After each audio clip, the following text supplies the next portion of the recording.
Hey there, guys. Okay, so earlier today, I posted an awesome video of Berserker Riku just completely stomping over the Death Machine trial, and I showed how powerful her counter build was, and that was awesome. It's absolutely amazing, amazingly powerful when it works. And it's going to work sometimes, and it's going to be amazing on certain fights.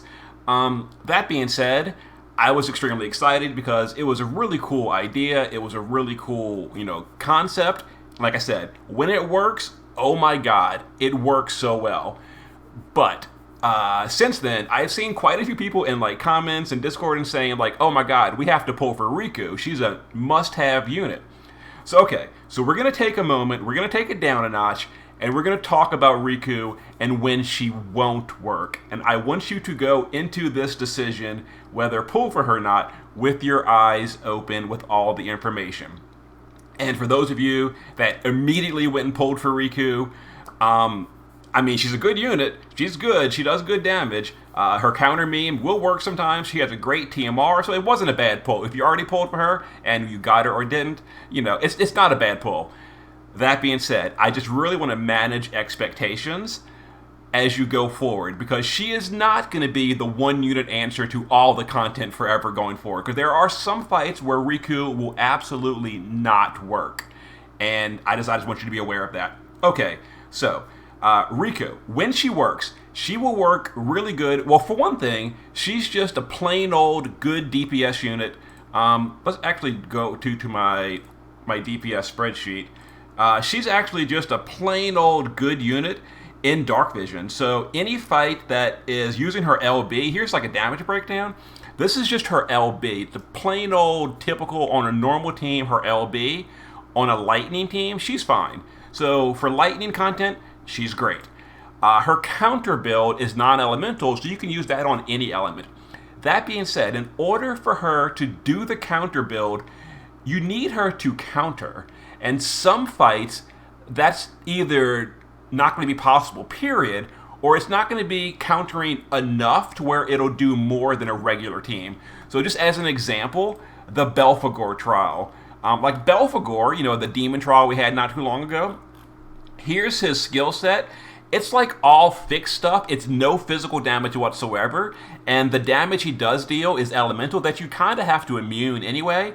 So like Riku will never counter, period, on the Belphegor trial. So sometimes it just doesn't work. So I just really want you to keep that in mind. Another thing, here is the final boss of Dark Visions number 26. The last Dark Visions we had, not counting Vision Worlds, the last Dark Visions we had was JP Dark Visions 25. So the next Dark Visions, not counting any Vision Worlds, should be Dark Visions 26, and here's the final boss. Now, as you see here, the boss does do some single target and AoE physical damage, so Riku might work fine on this final boss.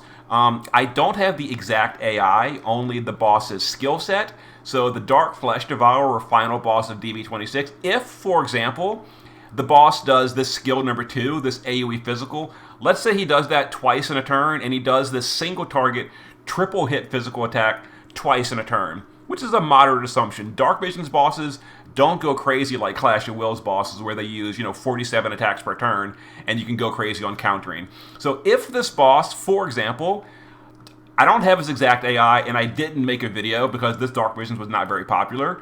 There's actually no videos available for this Dark Visions. So I'm not sure the exact AI, but let's assume for a minute the boss uses the AoE twice and the single target 3-hitter twice. That would be, if Riku's covering from Rivera, that would be 6 plus 6 times 2, so that would be 12. That'd be 18 potential counters. So on this boss, Riku could potentially be worth using. You could potentially build your team around her, and maybe she'll outdamage a regular team. Or, I don't have the boss's AI, maybe he only uses like 1 attack per turn. And like the most you'll ever get is a single AoE physical, which would be 6 counterattacks. That would be, let's do our math real quick. Assuming she covered and assuming she countered all 6, that would be 6 times 1200. That'd be a 7200 modifier. that's not worth Riku being your only DPS. Like, a regular team will outdamage a Riku countering one AoE. So it really depends on the boss. Sometimes Riku can be great, other times she won't. And then there's Clash of Wills. So I mentioned that Mocha used Riku as a rank 1 Clash of Wills.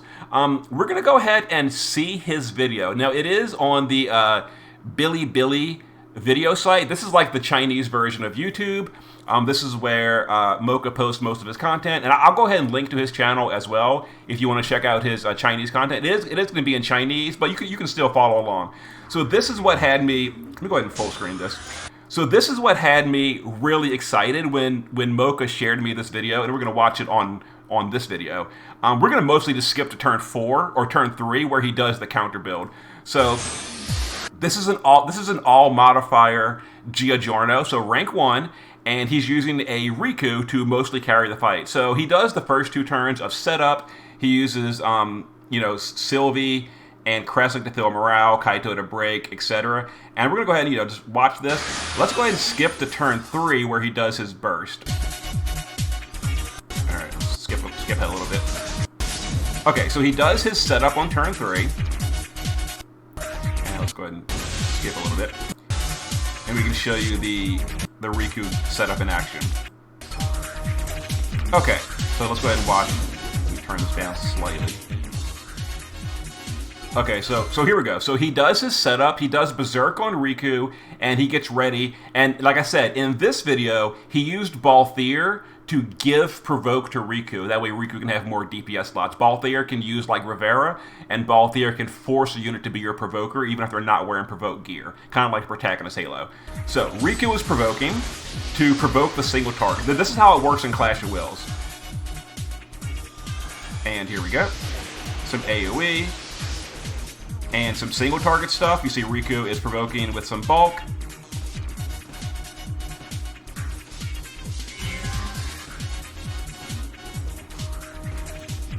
Go. Okay, now Riku's about to counter. Now, when you counter, the game doesn't show you a damage breakdown of the counter. So you see this damage up here, like 10 million. It's not going to show you the damage breakdown, but I'll show you that she did perfect score. To bring the boss with modifiers from 100% to 50%, you need to do 1.9 billion. So as soon as the boss hits the HP lock at 50%, 1.9 billion has been done, and you'll see Riku just keeps going and going and going. So she very clearly did way more than 2.5. So here we go with Riku counters on the Giorno fight. Giorno is very bulky, remember this. Okay, right there at 76 hits, the boss hit 49%. That is 1.9 billion damage done, because we know that because of the boss's max HP. And Riku keeps going past 1.9, and he did about 20 more hits. So yeah, so Riku, just on a rough estimate, did somewhere around 3.2 billion damage on the counters. And watch this. There we go. So the boss, this is what I was talking about, how this is really awesome in Clash of Wills, because Riku pushed that threshold, as you saw, and Giorno, instead of doing his threshold attacks where he reapplies his mitigation, where he puts up his defensive buffs and all the threshold stuff, he's not doing any of that. The boss just ends his turn, and your turn begins after the threshold. And that's why it's very easy to finish off the boss, because the boss doesn't have all those buffs and immunities, etc., and all the attacks after a threshold. The boss just ends his turn, which is why pushing thresholds with the counter is so strong. So we'll go ahead and watch the rest of this. And he uses Tsukiko to finish off the boss here. Now you could, if you wanted to, have Riku just counter again the next turn, depending on the fight, but he goes ahead and uses Tsukiko to finish it off right here. And it's very easy because, like I said, the boss has no buffs, and the boss skipped his threshold. So here is where Mocha finished it off. This is so cool. I really love this. And then Tsukiko finished it off from there. But again, if you had gone like 2 or 3 more turns and set up Riku again, she could have finished it off the other way. But there was an example of a perfect score. And then here's the damage cap, a second damage cap. But as we saw, Riku on counters did about 3.2 billion countering by herself in phase 1. But yeah, that was why I was so excited to show you guys how powerful Riku was, and that's the end of the video. I kind of wish Mocha had shown like the damage breakdown and all that, but you know, that's totally fine. We get the idea. Anyway, so there it was. So, you know, in Clash of Wills, the counter build can be good. That being said, we don't know what the next... Whoops. Good close. We don't know what the next Clash of Wills will be. So the October Clash of Wills, maybe the boss uses attacks that can't be countered. Maybe the boss does so much damage you can't afford Riku to be taking hits and countering.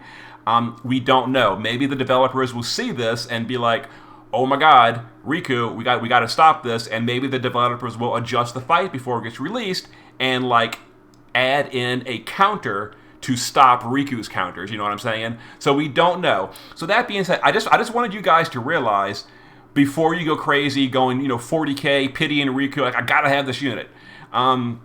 Sometimes she's gonna be very, very strong.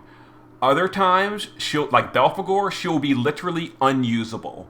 Completely unusable, because Belphegor is immune to lightning damage, and you can't counter at all. So again, just make an informed decision. I don't want anyone to chase Riku, and then, you know, next Clash of Wills, we find out the boss is literally just pure magic damage, and it's all fixed, and you can't counter, and they're like, I pulled for Riku. I thought I'd get an easy rank 1, and Senzar told me that she's amazing. Yeah, we can't predict the future. All we can predict is future content, and like I showed you, there are some Dark Visions bosses where she might be good for. There are other Dark Visions bosses that are kind of like Belphegor, and they just don't use physical damage, and she just won't really be a good counter source. So, yeah, just, you know, I may not pull for Riku because as fun as she will be sometimes, I don't think she's going to be like a must-have unit. I could be wrong here, and like I said, it is, if next Dark Visions you see every single player in the top 100 are Riku teams, it could be. I don't know. I can't predict the future. Then again, maybe no one uses Riku because this boss, like I said, maybe this boss only uses one attack per turn. I wish there were some videos of this. I didn't make a video. No one else in the Reddit JP community posted a video. I'm sure there are videos if you look them up on YouTube from the JP community, but there's none easily available. So I don't really know the boss's AI. Anyway, I just wanted to put this out before too much time passed. I saw in the comments of the first video, tons of people were like, I went and pulled for Riku, and some people were like, I got her in one ticket. Other people were like, I went to pity and got none. So yeah. Make an informed decision. She's a good unit.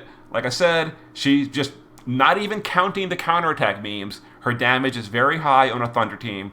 So she has a great TMR. This TMR is really good on Dragoons. So it's not a bad pull. If you already pulled, do not feel bad. You got a good unit. You got a good TMR. But I don't want anyone to feel like she's a must-have. I feel like now I'm repeating myself. So I'm going to end the video. Make an informed decision. See you in a bit.